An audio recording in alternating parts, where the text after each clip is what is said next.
سورۃ الحاقہ، سورۃ الحاقہ، سورہ حاقہ کا تعارف۔ مقام نزول، سورہ حاقہ مکہ مکرمہ میں نازل ہوئی ہے۔ رکوع اور آیات کی تعداد، اس سورت میں 2 رکوع اور 52 آیتیں ہیں۔ حاقہ نام رکھنے کی وجہ، حاقہ قیامت کے ناموں میں سے ایک نام ہے اور اس کا معنی ہے یقینی طور پر واقع ہونے والی، اور چونکہ اس سورت کو اسی نام کے سوال کے ساتھ شروع کیا گیا ہے اس لیے اسے سورہ حاقہ کہتے ہیں۔ سورہ حاقہ کے مضامین، اس سورت کا مرکزی مضمون یہ ہے کہ اس میں قیامت کی ہولناکیاں بیان کی گئیں اور یہ بتایا گیا کہ قرآن مجید اللہ تعالیٰ کا کلام ہے اور نبی کریم علیہ الصلوۃ والسلام کفار کے تمام الزامات سے بری ہیں۔ نیز اس صورت میں یہ مضامین بیان کیے گئے ہیں۔ نمبر 1، اس صورت کی ابتدا میں بتایا گیا کہ قیامت کا واقع ہونا یقینی اور قطعی ہے اور اس کی دہشت، ہولناکی اور شدت کا کوئی اندازہ نہیں لگا سکتا۔ نمبر 2، کفار مکہ کو نصیحت کرنے کے لیے قوم عاد اور قوم ثمود کا دردناک انجام بیان کیا گیا اور یہ بتایا گیا کہ وہ دیگر جرائم کے علاوہ دلوں کو دہلا دینے والی قیامت کو بھی جھٹلاتے تھے۔ نیز فرعون اور اس سے پہلے الٹنے والی بستیوں کا ذکر کیا گیا کہ اللہ تعالیٰ کے رسولوں کو جھٹلانے کی وجہ سے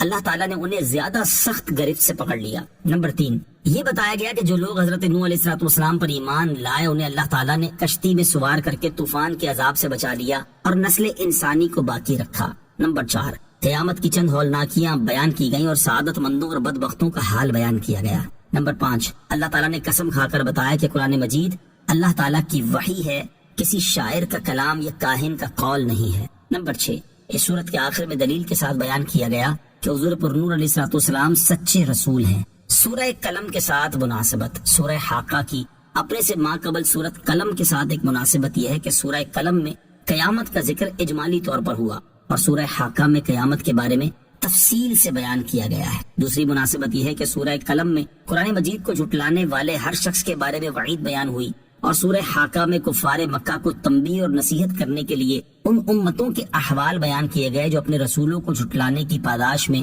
دردناک عذاب میں مبتلا ہوئیں۔ بسم اللہ الرحمن الرحیم۔ ترجمہ، اللہ کے نام سے شروع جو نہایت مہربان رحمت والا ہے۔ الحاقہ، ما الحاقہ وما ادراک ما الحاقہ۔ ترجمہ، یقینی طور پر واقع ہونے والی، یقینی طور پر واقع ہونے والی کیا ہے اور تمہیں کیا معلوم کہ وہ یقینی طور پر واقع ہونے والی کیا ہے؟ الحاقہ، یقینی طور پر واقع ہونے والی، اس سے مراد قیامت ہے کیونکہ قیامت کا آنا درست اور ثابت ہے، اس کے آنے میں کوئی شک نہیں بلکہ اس کا واقع ہونا یقینی اور قطعی ہے اور اس میں وہ چیزیں ثابت ہو جائیں گی جن کا دنیا میں انکار کیا جاتا ہے، جیسے مرنے کے بعد اٹھایا جانا، حساب اور جزا وغیرہ۔ ملحاقہ، یقینی طور پر واقع ہونے والی کیا ہے؟ یہ سوال قیامت کی عظمت اور بڑائی بیان کرنے کے طور پر ہے اور اس سے مراد یہ ہے کہ قیامت انتہائی عجیب اور عظیم الشان ہے۔ وما ادراک، اور تمہیں کیا معلوم، یعنی تم قیامت کی حقیقت کو نہیں جانتے کیونکہ تم نے اس کا مشاہدہ نہیں کیا اور نہ ہی اس میں موجود ہولناکیوں کو دیکھا ہے، اور اس کی دہشت، ہولناکی اور شدت ایسی ہے کہ انسان کسی طرح اس کا اندازہ نہیں لگا سکتا اور نہ ہی کسی کی سوچ اس تک رسائی حاصل کر سکتی ہے۔ علامہ اسماعیل حقی رحمت اللہ تعالی فرماتے ہیں، یہاں یہ احتمال ہے کہ یہ بات دوسروں کو سنانے کے لیے نبی کریم صلی اللہ تعالی علیہ وسلم سے کہی گئی ہو۔ كذبت ثمود وعاد بالقارعة فأما ثمود فأهلكوا بالطاغية وأما عاد فأهلكوا بريح صرصر عاتية۔ ترجمہ، ثمود اور عاد نے دلوں کو دہلا دینے والی کو جھٹلایا تو قوم ثمود کے لوگ تو حد سے گزری ہوئی چنگاڑ سے ہلاک کیے گئے اور عاد کے لوگ تو وہ نہایت سخت گرجتی آندھی سے ہلاک کیے گئے۔ کذبت ثمود وعاد، ثمود اور عاد نے جھٹلایا۔ اس سے پہلی آیت میں قیامت کی ہولناکی اور شدت کو بیان کیا گیا اور یہاں سے سابقہ امتوں میں سے ان لوگوں کا انجام بیان کیا گیا جنہوں نے قیامت کو جھٹلایا تاکہ کفار مکہ ان سے نصیحت حاصل کریں اور قیامت کو جھٹلانے والوں کا انجام دیکھ کر ڈریں۔ چنانچہ اس آیت اور اس کے بعد والی 2 آیات کا خلاصہ یہ ہے کہ حضرت صالح علیہ الصلوۃ والسلام کی قوم سمود نے اور حضرت ہود علیہ الصلوۃ والسلام کی قوم عاد نے طرح طرح کی دہشتوں اور ہولناکیوں سے دلوں کو دہلا دینے والی قیامت کو جھٹلایا، تو دیگر جرائم کے ساتھ ساتھ اس جرم کی وجہ سے بھی قوم سمود کے لوگ تو شدت میں حد سے گزری ہوئی چنگھاڑ یعنی سخت ہولناک آواز سے ہلاک کر دیے گئے، اور عاد کے لوگ انتہائی سخت گرجتی آندھی سے ہلاک کر دیے گئے، اور وہ لوگ اپنی طاقت اور قوت کے باوجود بھی اس آندھی کو روک نہ سکے۔ سخرها عليهم 7 ليال و8 أيام حسوما فترى القوم فيها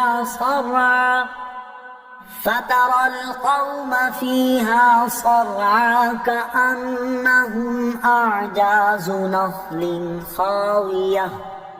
فهل ترى لهم من باقية۔ ترجمہ، اللہ نے وہ آندھی ان پر لگاتار 7 راتیں اور 8 دن پوری قوت کے ساتھ مسلط کر دی، تو تم ان لوگوں کو ان دنوں اور راتوں میں یوں پچھاڑے ہوئے دیکھتے گویا کہ وہ گری ہوئی کھجوروں کے سوکھے تنے ہیں، تو کیا تم ان میں کسی کو بچا ہوا دیکھتے ہو؟ سخرها علیہم 7 لیال و8 ایام حسوما، اللہ نے وہ آندھی ان پر لگاتار 7 راتیں اور 8 دن پوری قوت کے ساتھ مسلط کر دی۔ اس آیت اور اس کے بعد والی آیت کا خلاصہ یہ ہے کہ اللہ تعالیٰ نے اپنی قدرت سے قوم عاد پر ماہ شوال کے آخر میں اور انتہائی تیز سردی کے موسم میں ایک بت سے دوسرے بت تک لگاتار 7 راتیں اور 8 دن وہ آندھی پوری قوت کے ساتھ مسلط کر دی۔ تو اے مخاطب، اگر تم اس واقعے کے وقت وہاں موجود ہوتے تو ان لوگوں کے ان دنوں اور راتوں میں پچھاڑے ہوئے دیکھتے، اور ہلاک ہونے کے بعد وہ لوگ ایسے معلوم ہوتے تھے جیسے وہ کھجور کے گرے ہوئے سوکھے تنے ہیں۔ تو کیا تم ایمان والوں کے علاوہ ان میں سے کسی چھوٹے بڑے مرد یا عورت کو بچا ہوا دیکھتے ہو؟ کہا گیا ہے کہ 8ویں روز جب صبح کو وہ سب لوگ ہلاک ہو گئے تو ہواؤں نے انہیں اڑا کر سمندر میں پھینک دیا اور ان میں سے ایک بھی باقی نہ رہا۔ وجاء فرعون ومن قبله والمؤتفكات بالخاطئة فعصوا رسول ربهم فأخذهم أخذة رابية۔ ترجمہ، اور فرعون اور اس سے پہلے والے اور الٹنے والی بستیوں نے خطاؤں کا ارتکاب کیا تو انہوں نے اپنے رب کے رسول کا حکم نہ مانا تو اللہ نے انہیں زیادہ سخت گرفت سے پکڑ لیا۔ وجاء فرعون ومن قبلہ، اور فرعون اور اس سے پہلے والے لائے۔ اس آیت اور اس کے بعد والی آیت کا خلاصہ یہ ہے کہ فرعون اور اس سے بھی پہلی امتوں کے کفار اور نافرمانیوں کی شامت سے الٹنے والی بستیوں کے لوگ جیسے حضرت لوط علیہ الصلوۃ والسلام کی قوم کی بستیوں کے لوگ، یہ سب قبیح افعال، گناہوں اور شرک کے مرتکب ہوئے، اور ہر امت نے منع کیے جانے کے باوجود گناہوں سے رکنے میں اپنے اس رسول کی نافرمانی کی جو اللہ تعالیٰ کی جانب سے ان کی طرف بھیجے گئے تھے، تو اللہ تعالیٰ نے ان میں سے ہر قوم کی انتہائی سخت گرفت فرمائی۔ إنا لما طغى الماء حملناكم في الجارية لنجعلها لكم تذكرة وتعيها أذن واعية۔ ترجمہ، بے شک جب پانی نے سر اٹھایا تھا تو ہم نے تمہیں کشتی میں سوار کیا تاکہ اسے تمہارے لیے یادگار بنا دیں اور سن کر یاد رکھنے والے کان اس واقعے کو یاد رکھیں۔ اِنَّا لَمَّا طَغَى الْمَاءُ، بے شک جب پانی نے سر اٹھایا تھا۔ اس آیت اور اس کے بعد والی آیت کا خلاصہ یہ ہے کہ جب حضرت نوح علیہ الصلوۃ والسلام کی قوم کے کفر اور گناہوں پر قائم رہنے اور قیامت کے احوال کے ساتھ ساتھ دیگر جو احکام حضرت نوح علیہ الصلوۃ والسلام کی طرف وحی کیے جاتے تھے، ان میں حضرت نوح علیہ الصلوۃ والسلام کو چٹلانے کی وجہ سے طوفان نوح کے پانی نے سر اٹھایا اور وہ درختوں، عمارتوں، پہاڑوں اور ہر چیز سے بلند ہو گیا تھا۔ تو اے لوگوں، ہم نے تمہیں اس وقت حضرت نوح علیہ الصلوۃ والسلام کی کشتی میں سوار کیا جبکہ تم اپنے آبا کی پشتوں میں تھے، تاکہ ہم مومنین کو نجات دینے اور کافروں کے ہلاک فرمانے کو تمہارے لیے یادگار بنا دیں، کہ یہ واقعہ لوگوں کے لیے عبرت و نصیحت کا سبب ہو اور اللہ تعالیٰ کی قدرت و حکمت کے کمال، اس کے قہر کی قوت اور رحمت کی وسعت کی دلیل ہو، اور سن کر یاد رکھنے والے لوگ اس واقعے کی کام کی باتوں کو یاد رکھیں تاکہ ان سے نفع اٹھا سکیں۔ یاد رہے کہ یہاں آبا سے حضرت نوح علیہ الصلوۃ والسلام کے 3 بیٹے سام، حام اور یافس مراد ہیں، اور سابقہ امتوں کے واقعات بیان کرنے اور ان پر آنے والے عذابات کا ذکر کرنے سے مقصود یہ ہے کہ اس امت کے لوگ رسول اللہ صلی اللہ تعالی علیہ وسلم کی نافرمانی کرنے میں ان لوگوں کی پیروی کرنے سے ڈریں۔ فَإِذَا نُفِخَ فِي الصُّورِ نَفْخَةٌ وَاحِدَةٌ وحملت الأرض والجبال فدكتا دكة واحدة فيومئذ وقعت الواقعة. ترجمہ: پھر جب سور میں پہلی مرتبہ ایک پھونک ماری جائے گی اور زمین اور پہاڑ اٹھا کر ایک دم چورا چورا کر دیے جائیں گے تو اس دن واقع ہونے والی واقع ہو جائے گی. فَإِذَا نُفِخَ فِي الصُّورِ نَفْخَةٌ وَاحِدَةٌ.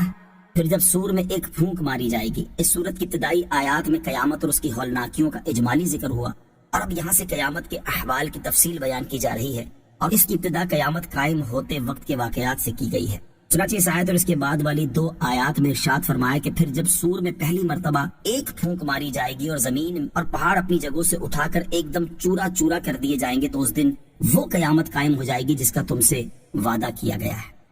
وانشقت السماء فهي يومئذ واهية والملك على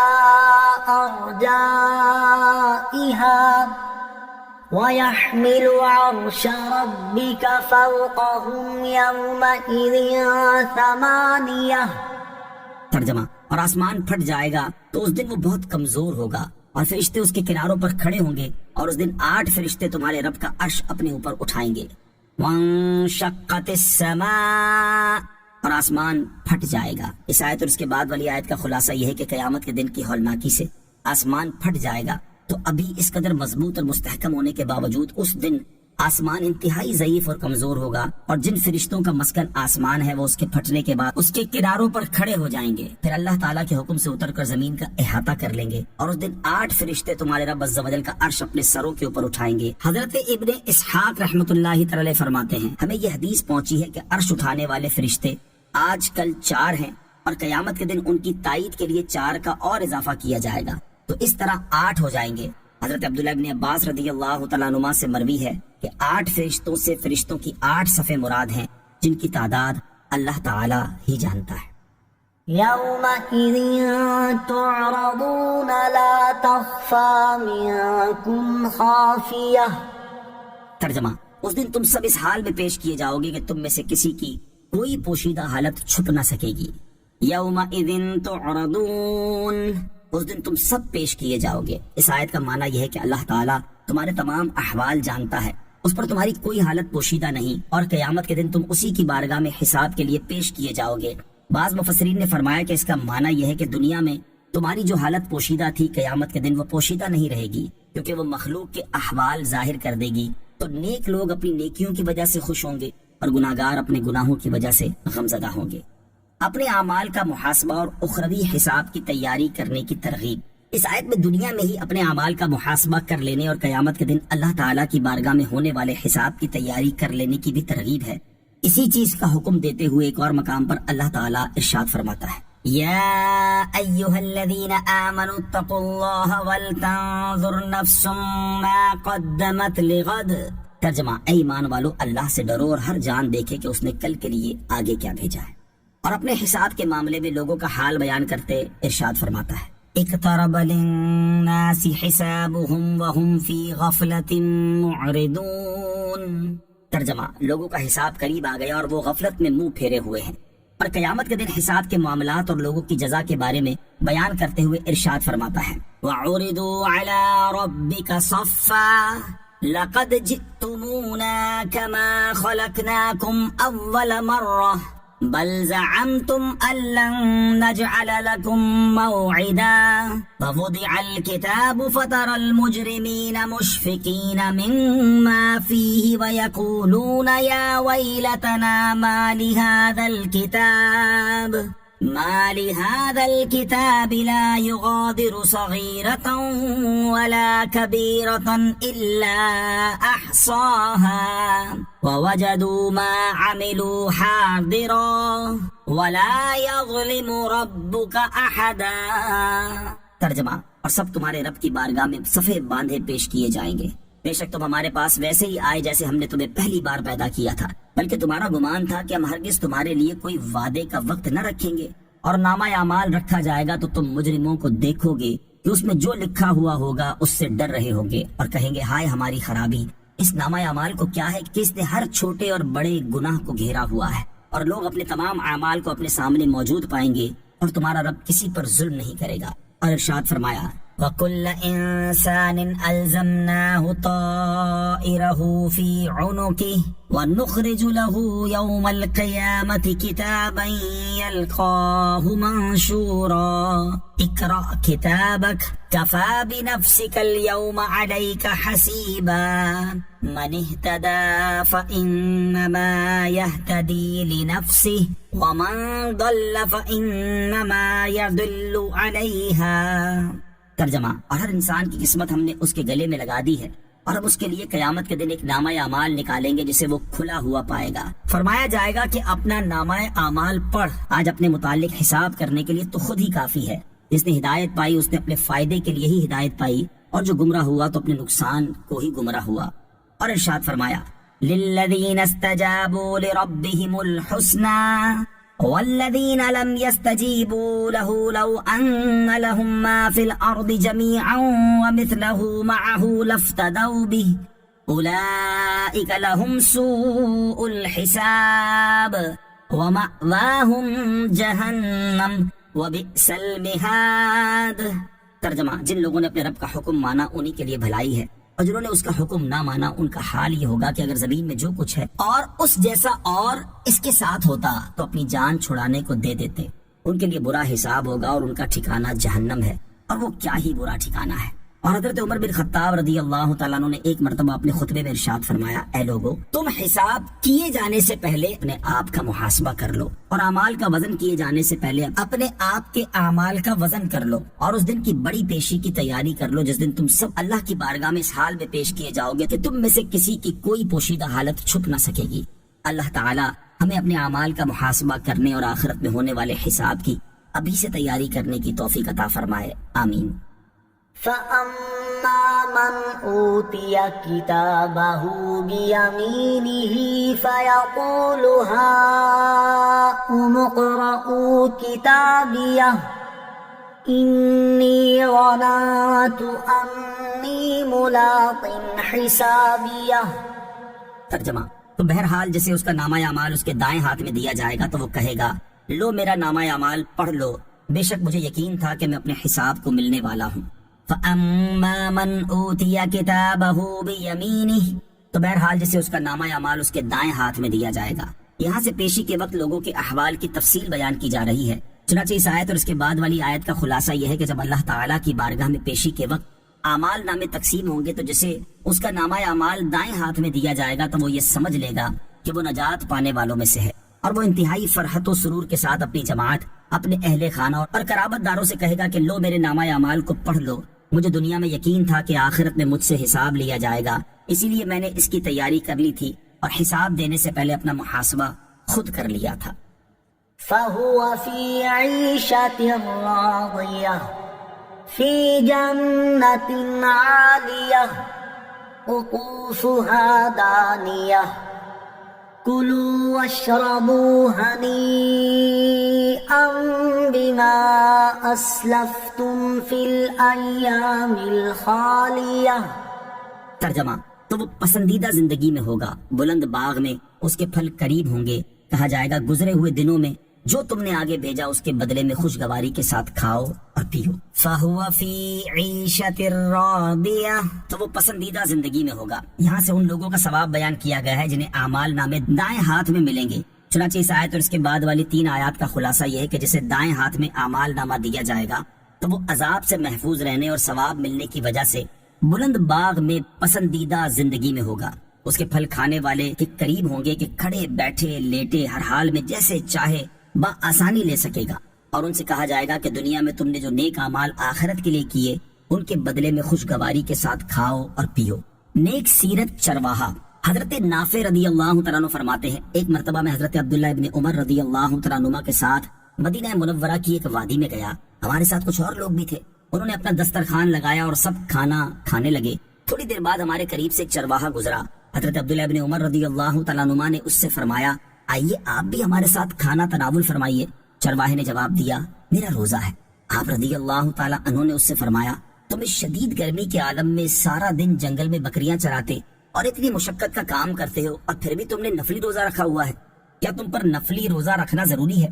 یہ سن کر وہ چرواہا کہنے لگا، حضور کیا وہ وقت آ گیا جس کے بارے میں قرآن پاک میں فرمایا گیا کہ کُلُوا وَاشْرَبُوا هَنِيئًا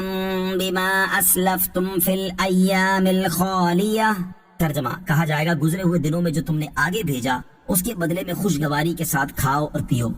حضرت عبداللہ بن عمر رضی اللہ تعالیٰ عنہما اس چرواہے کی باتیں سن کر بڑے حیران ہوئے اور اس سے فرمانے لگے، تم ہمیں ایک بکری فروخت کر دو، ہم اسے ذبح کریں گے، تمہیں اس کا گوشت بھی کھلائیں گے اور بکری کی مناسب قیمت بھی دیں گے۔ آپ رضی اللہ تعالیٰ عنہ کی یہ بات سن کر وہ چرواہا عرض گزار ہوا، حضور یہ بکریاں میری ملکیت میں نہیں بلکہ یہ میرے آقا کی ہیں، میں تو غلام ہوں، میں انہیں کیسے فروخت کر سکتا ہوں؟ آپ رضی اللہ تعالیٰ عنہ اس کی امانت داری سے بہت متاثر ہوئے اور ہم سے فرمایا، یہ بھی تو ممکن تھا کہ یہ چرواہا ہمیں بکری بیچ دیتا اور جب اس کا آقا پوچھتا تو جھوٹ بول دیتا کہ بکری کو بھیڑیا کھا گیا ہے، لیکن دیکھو یہ کتنا امین اور متقی چرواہا ہے۔ چرواہے نے بھی یہ بات سن لی، اس نے آسمان کی طرف انگلی اٹھائی اور یہ کہتے ہوئے وہاں سے چلا گیا، اگرچہ میرا آقا مجھے نہیں دیکھ رہا لیکن میرا پروردگار عز و جل تو مجھے دیکھ رہا ہے، میرا رب عز و جل تو میرے ہر فعل سے باخبر ہے۔ حضرت عبداللہ ابن عمر رضی اللہ تعالیٰ عنہما اس چرواہے کی باتوں اور نیک سیرت سے بہت متاثر ہوئے اور آپ رضی اللہ تعالیٰ عنہ اس چرواہے کے مالک کے پاس پہنچے اور اس نیک چرواہے کو خرید کر آزاد کر دیا اور ساری بکریاں بھی خرید کر اس چرواہے کو تحفے میں دے دیں۔ وَأَمَّا مَنْ أُوتِيَ كِتَابَهُ بِشِمَالِهِ فَيَقُولُ يَا لَيْتَنِي لَمْ أُوتَ كِتَابِيَهْ وَلَمْ أَدْرِ مَا حِسَابِيَهْ يَا لَيْتَهَا كَانَتِ الْقَاضِيَةَ مَا أَغْنَى عَنِّي مَالِيَهْ ہلک عنی سلطانیہ۔ ترجمہ، اور رہا وہ جسے اس کا نامہ اعمال اس کے بائیں ہاتھ میں دیا جائے گا تو وہ کہے گا، اے کاش کہ مجھے میرا نامہ اعمال نہ دیا جاتا اور میں نہ جانتا کہ میرا حساب کیا ہے، اے کاش کہ دنیا کی موت ہی میرا کام تمام کر دینے والی ہو جاتی، میرا مال میرے کچھ کام نہ آیا، میرا سب زور جاتا رہا۔ وَأَمَّا مَنْ أُوتِيَ كِتَابَهُ بِشِمَالِهِ،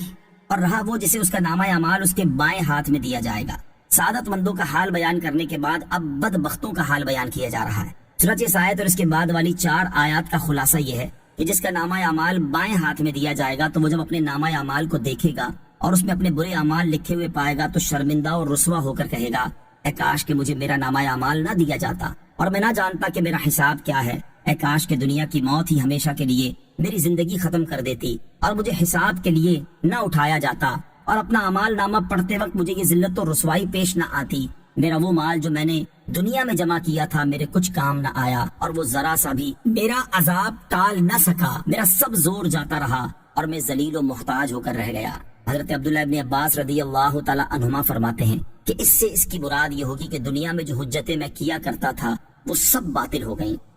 خذوه فغلوه ثم الجحیم صلوه ثم في سلسلة ذرعها 70 ذراعا فاسلكوه۔ ترجمہ، فرشتوں کو حکم ہوگا اسے پکڑو، پھر اسے توق ڈالو، پھر اسے بھڑکتی آگ میں داخل کرو، پھر ایسی زنجیر میں جکڑ دو جس کی لمبائی 70 ہاتھ ہے۔ خذوہ فغلوہ، فرشتوں کو حکم ہوگا اسے پکڑو پھر اسے توق ڈالو۔ اس آیت اور اس کے بعد والی 2 آیات کا خلاصہ یہ ہے کہ اس کے بعد اللہ تعالیٰ جہنم کے خازنوں کو حکم دے گا کہ تم اپنے رب عز و جل کے اس نافرمان کو پکڑ لو، پھر اس کے ہاتھ اس کی گردن سے ملا کر توق میں باندھ دو، پھر اسے بھڑکتی آگ میں داخل کر دو تاکہ اس کی جزا اس کے گناہ کے مطابق ہو، پھر ایسی زنجیر کو جس کی لمبائی فرشتوں کے ہاتھ سے 70 ہاتھ ہے اس میں اس طرح داخل کر دو جیسے کسی چیز میں ڈوری داخل کی جاتی ہے۔ انہو کان لا یؤمن باللہ العظیم ولا یحض علی طعام المسکین۔ ترجمہ، بے شک وہ عظمت والے اللہ پر ایمان نہ لاتا تھا اور مسکین کو کھانا دینے کی ترغیب نہیں دیتا تھا۔ انہو کان لا یؤمن باللہ العظیم، بے شک وہ عظمت والے اللہ پر ایمان نہ لاتا تھا۔ اس آیت اور اس کے بعد والی آیت کا خلاصہ یہ ہے کہ اسے یہ شدید عذاب اس لیے دیا جائے گا کہ وہ دنیا میں اللہ تعالیٰ کے ساتھ کفر کرتا تھا اور اس کی عظمت و وحدانیت کا اعتقاد نہ رکھتا تھا، اور وہ اپنے کفر کے ساتھ ساتھ نہ اپنے نفس کو، نہ اپنے اہل خانہ کو اور نہ دوسروں کو مسکین کو کھانا دینے کی ترغیب دیتا تھا۔ حضرت عبداللہ بن احمد نصفی رحمۃ اللہ تعالی علیہ فرماتے ہیں اس میں اشارہ ہے کہ وہ مرنے کے بعد اٹھائے جانے کا قائل نہ تھا، کیونکہ مسکین کو کھانا دینے والا مسکین سے تو کسی بدلے کی امید رکھتا ہی نہیں، بلکہ محض اللہ تعالیٰ کی رضا اور ثواب آخرت کی امید پر مسکین کو دیتا ہے۔ اور جو مرنے کے بعد اٹھائے جانے اور آخرت پر ایمان ہی نہ رکھتا ہو تو اسے مسکین کو کھلانے کی کیا غرض ہے؟ مسکین کو کھانا کھلانے کی ترغیب، اس سے معلوم ہوا کہ مسکین کو کھانا کھلانے اور اس کی ترغیب دینے کی بہت اہمیت ہے، اور اسے محروم کرنا جرم عظیم ہے۔ مسکین وہ شخص ہے جس کے پاس کچھ نہ ہو، یہاں تک کہ کھانے اور بدن چھپانے کے لیے اس کا محتاج ہے کہ لوگوں سے سوال کریں، اور اس کے لیے سوال کرنا حلال ہے۔ مسکین کو کھانا کھلانے کا ثواب بہت زیادہ ہے، چنانچہ اللہ تعالیٰ اپنے نیک بندوں کا وصف بیان کرتے ہوئے ارشاد فرماتا ہے وَيُطْعِمُونَ الطَّعَامَ عَلَى حُبِّهِ مِسْكِينًا وَيَتِيمًا وَأَسِيرًا إِنَّمَا نُطْعِمُكُمْ لِوَجْهِ اللَّهِ لَا نُرِيدُ مِنكُمْ جَزَاءً وَلَا شُكُورًا۔ ترجمہ، اور وہ اللہ کی محبت میں مسکین اور یتیم اور قیدی کو کھانا کھلاتے ہیں، ہم تمہیں خاص اللہ تعالیٰ کی رضا کے لیے کھانا کھلاتے ہیں، ہم تم سے نہ کوئی بدلہ چاہتے ہیں اور نہ شکریہ۔ اور ارشاد فرمایا فَلَقْتَحَمَ الْعَقَبَةَ وَمَا أَدْرَاكَ مَا الْعَقَبَةُ فَكُّ رَقَبَةٍ أَوْ إِطْعَامٌ فِي يَوْمٍ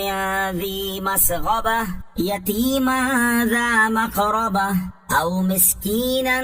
ذَا مَتْرَبَةٍ ثُمَّ كَانَ مِنَ الَّذِينَ آمَنُوا وَتَوَاصَوْا بِالصَّبْرِ وَتَوَاصَوْا بِالْمَرْحَمَةِ أُولَئِكَ أَصْحَابُ الْمَيْمَنَةِ۔ ترجمہ، پھر بغیر سوچے سمجھے کیوں نہ گھاٹی میں کود پڑا، اور تجھے کیا معلوم کہ وہ گھاٹی کیا ہے؟ کسی بندے کی گردن چھڑانا یا بھوک کے دن میں کھانا دینا، رشتہ دار یتیم کو یا خاک نشین مسکین کو، پھر یہ ان میں سے ہو جو ایمان لائے اور انہوں نے آپس میں صبر کی نصیحتیں کی اور آپس میں مہربانی کی تاکیدیں کی، یہی لوگ دائیں طرف والے ہیں۔ اور حضرت ابو ہریرہ رضی اللہ تعالی عنہ سے روایت ہے، رسول کریم صلی اللہ تعالی علیہ وسلم نے ارشاد فرمایا بے شک اللہ تعالیٰ روٹی کے ایک لقمے اور کھجوروں کے ایک خوشے اور ان جیسی مساکین کے لیے نفع بخش چیزوں کی وجہ سے 3 آدمیوں کو جنت میں داخل فرمائے گا۔ نمبر 1 گھر کے مالک کو جس نے صدقے کا حکم دیا، نمبر 2 اس کی زوجہ کو جس نے وہ چیز درست کر کے دی، نمبر 3 اس خادم کو جس نے مسکین تک وہ صدقہ پہنچایا۔ پھر رسول اللہ صلی اللہ تعالی علیہ وسلم نے ارشاد فرمایا اس اللہ عز و جل کی حمد ہے جو ہمارے خادموں کو بھی نہیں بھولا۔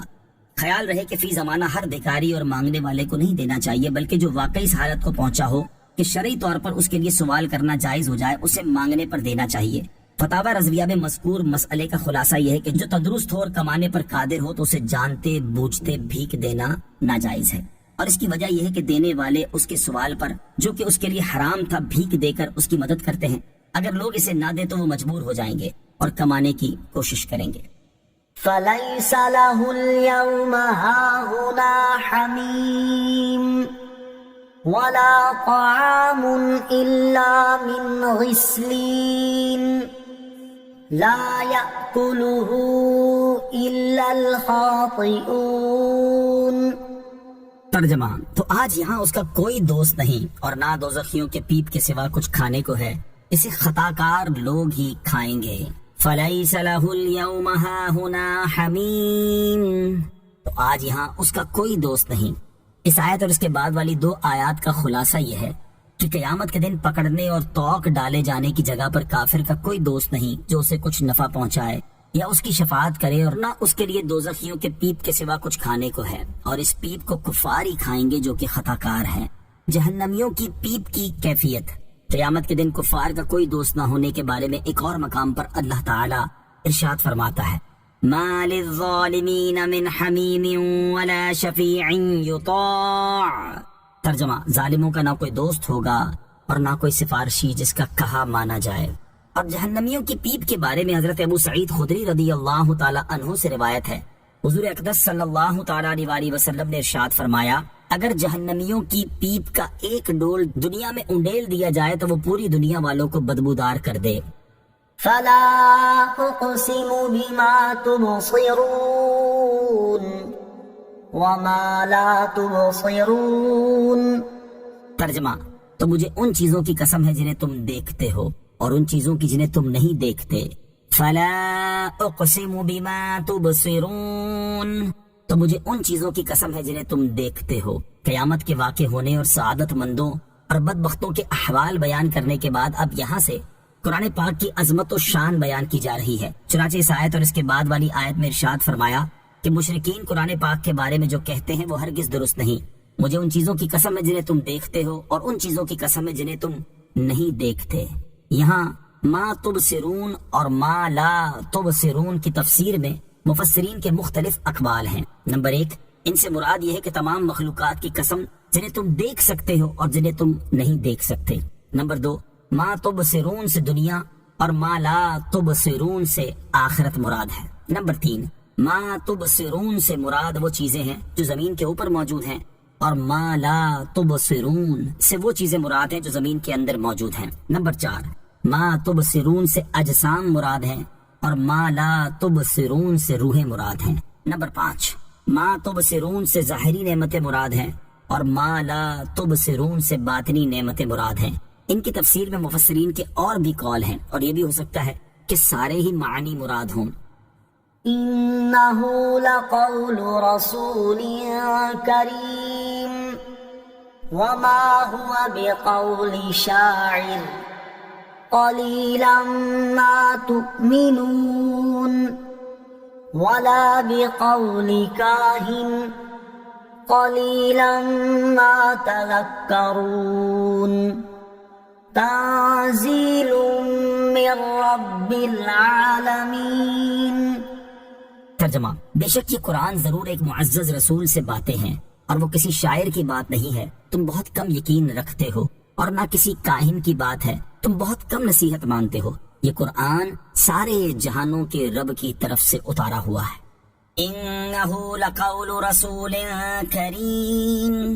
بے شک یہ قرآن ضرور ایک کرم والے رسول سے باتیں ہیں۔ اس آیت اور اس کے بعد والی 3 آیات کا خلاصہ یہ ہے کہ اللہ تعالیٰ نے دیکھی جانے والی اور نہ دیکھی جانے والی چیزوں کی قسم ذکر فرما کر ارشاد فرمایا کہ بے شک یہ قرآن ایک کرم والے رسول محمد مصطفیٰ صلی اللہ تعالیٰ علیہ وآلہ وسلم سے وہ باتیں ہیں جو ان کے رب عز و جل نے فرمائیں، اور قرآن کسی شاعر کی بات نہیں ہے، جیسا کہ کفار کہتے ہیں تم بالکل بے ایمان ہو اور اتنا بھی نہیں سمجھتے کہ قرآن نہ شعر ہے نہ اس میں شعریت کی کوئی بات پائی جاتی ہے، اور قرآن نہ کسی کاہن کی بات ہے، جیسا کہ تم میں سے بعض کافر اللہ تعالیٰ کی اس کتاب کے بارے میں کہتے ہیں تم بہت کم نصیحت مانتے ہو، نہ اس کتاب کی ہدایات کو دیکھتے ہو، نہ اس کی تعلیموں پر غور کرتے ہو، اس میں کیسی روحانی تعلیم ہے، اور نہ اس کی فصاحت و بلاغت اور بے مثال اعجاز پر غور کرتے ہو، جو یہ سمجھ سکو کہ یہ کلام سارے جہانوں کے رب عز و جل کی طرف سے اتارا ہوا ہے۔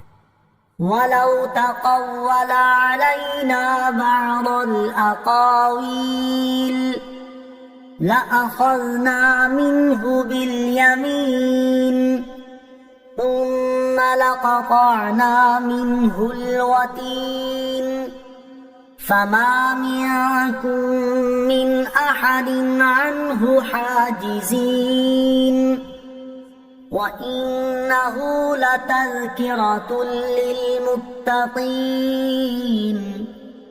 ترجمہ، اور اگر وہ ایک بات بھی خود بنا کر ہمارے اوپر لگا دیتے تو ضرور ہم ان سے قوت کے ساتھ بدلہ لیتے، پھر ان کی دل کی رگ کاٹ دیتے، پھر تم میں کوئی ان سے روکنے والا نہ ہوتا، اور بے شک یہ قرآن ڈر والوں کے لیے ضرور نصیحت ہے۔ وَلَوْ تَقَوَّلَ عَلَيْنَا بَعْضَ الْأَقَاوِيلِ، اور اگر وہ ایک بات بھی خود بنا کر ہمارے اوپر لگا دیتے۔ اس آیت اور اس کے بعد والی 3 آیات میں ارشاد فرمایا کہ سارا قرآن اپنی طرف سے بنا لینا تو دور کی بات ہے، اگر بالفرض میرے حبیب صلی اللہ تعالیٰ علیہ وآلہ وسلم ایک بات بھی خود سے بنا کر ہمارے اوپر لگا دیتے جو ہم نے نہ فرمائی ہوتی، یا ہم نے وہ بات کہنے کی انہیں اجازت نہ دی ہوتی، تو ضرور ہم ان سے قوت اور قدرت کے ساتھ بدلہ لیتے، پھر ان کی دل کی رگ کاٹ دیتے، جس کے کاٹتے ہی موت واقع ہو جاتی ہے، پھر تم میں سے کوئی ہمیں ان سے بدلہ لینے سے روکنے والا نہ ہوتا۔ خلاصہ یہ ہے کہ اے کافروں، سید المرسلین صلی اللہ تعالیٰ علیہ وآلہ وسلم تمہاری وجہ سے اللہ تعالیٰ کی طرف جھوٹی بات منسوب نہیں کر سکتے، حالانکہ وہ جانتے ہیں کہ جو ایسا کرے گا اللہ تعالیٰ اسے سزا دے گا، اور اللہ تعالیٰ کی دی ہوئی سزا دور کرنے پر کوئی بھی قادر نہیں۔ یہ آیات مبارکہ سرکار دو عالم صلی اللہ تعالیٰ علیہ وآلہ وسلم کے کمال صدق اور بارگاہ خداوندی میں نہایت درجے قابل اعتماد ہونے کی دلیل ہیں۔ وَإِنَّهُ لَتَذْكِرَةٌ لِّلْمُتَّقِينَ، اور بے شک یہ قرآن ڈر والوں کے لیے ضرور نصیحت ہے، یعنی بے شک یہ قرآن ان لوگوں کے لیے نصیحت ہے جو اللہ تعالیٰ کے فرائض کی بجا آوری کر کے اور اس کی نافرمانیاں چھوڑ کر اللہ تعالیٰ کے عذاب سے ڈرتے ہیں، کیونکہ یہی لوگ اس کی نصیحتوں سے فائدہ اٹھاتے ہیں۔ وَإِنَّا لَنَعْلَمُ أَنَّ مِنكُم مُّكَذِّبِينَ وَإِنَّهُ لَحَسْرَةٌ عَلَى الْكَافِرِينَ وَإِنَّهُ لَحَقُّ الْيَقِينِ فَسَبِّحْ بِاسْمِ رَبِّكَ الْعَظِيمِ۔ ترجمہ: اور بے شک ضرور ہم جانتے ہیں کہ تم میں سے کچھ جھٹلانے والے ہیں، اور بے شک وہ کافروں پر ضرور حسرت ہے، اور بے شک وہ ضرور یقینی حق ہے۔ تو اے محبوب تم اپنے عظمت والے رب کے نام کی پاکی بیان کرو۔ وَإِنَّا لَنَعْلَمُ، اور بے شک ضرور ہم جانتے ہیں، یعنی اے لوگو ضرور ہم جانتے ہیں کہ تم میں سے کچھ لوگ قرآن کو جھٹلاتے ہیں، تو ہم انہیں ان کے جھٹلانے پر سزا دیں گے۔ وَإِنَّهُ لَحَسْرَةٌ عَلَى الْكَافِرِينَ، اور بے شک وہ کافروں پر ضرور حسرت ہے، یعنی بے شک وہ قرآن کافروں پر حسرت کا سبب ہوگا کہ جب وہ قیامت کے دن قرآن پر ایمان لانے والوں کا ثواب اور اس کا انکار کرنے والوں اور جھٹلانے والوں کا عذاب دیکھیں گے تو اپنے ایمان نہ لانے پر افسوس کریں گے اور حسرت و ندامت میں گرفتار ہوں گے۔ وَإِنَّهُ لَحَقُّ الْيَقِينِ، اور بے شک وہ ضرور یقینی حق ہے۔ اس آیت کی ایک تفسیر یہ ہے کہ بے شک قیامت کے دن کفار کی ندامت یقینی حق ہے۔ دوسری تفسیر یہ ہے کہ بے شک قرآن کا اللہ تعالیٰ کی طرف سے ہونا یقینی حق ہے۔ تیسری تفسیر یہ ہے کہ بے شک قرآن یقینی حق ہے کہ اس میں شک و شبے کی کوئی گنجائش ہی نہیں۔ فَسَبِّحْ بِاسْمِ رَبِّكَ الْعَظِيمِ، تو اے محبوب تم اپنے عظمت والے رب کے نام کی پاکی بیان کرو۔ ارشاد فرمایا کہ اے حبیب صلی اللہ تعالیٰ علیہ وسلم، آپ اپنے عظمت والے رب عز و جل کی ہر طرح کے نقص و عیب سے پاکی بیان کریں اور اس کا شکر ادا کریں کہ اس نے تمہاری طرف اپنے اس جلیل کلام کی وحی فرمائی۔ آمنت باللہ صدق اللہ العظیم۔